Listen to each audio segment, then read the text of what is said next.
Welcome to our channel. Today we how to configure deep linking in Android using Branch, detailed guide step by step clearly.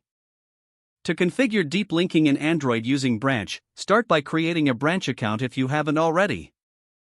Once logged in, navigate to the dashboard and click on Create a new app. Enter the necessary details such as your app's name and platform. After creating the app, go to the Settings tab. In the Settings tab, find the Android section and download the Branch SDK for Android. Next, open your Android project in Android Studio. Import the downloaded Branch SDK into your project by adding it to your app's build.gradle file. Make sure to sync your project after you add the dependency.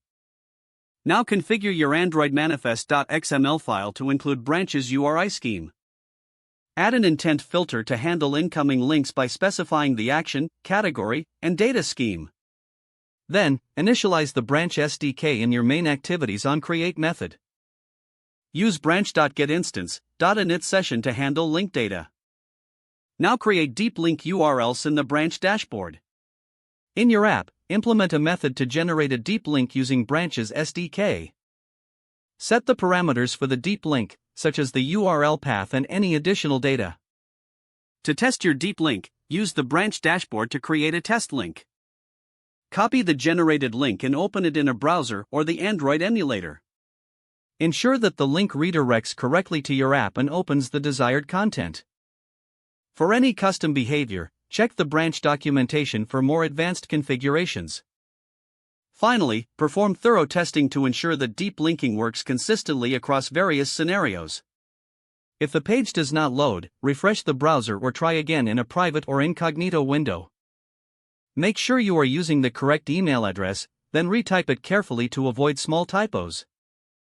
If your password is not accepted, use the reset option and create a new strong password you can remember. Check your spam folder for verification or security emails, then complete any requested confirmation steps. Enable two-factor authentication if available to improve account security and reduce unauthorized access risk. After signing in, review your profile details so your contact information and settings are accurate and current. If you see an error message, note it down and try again after restarting your device and internet connection. Log out when you finish, especially on shared devices, to keep your account and payment information secure. If the page does not load, refresh the browser or try again in a private or incognito window.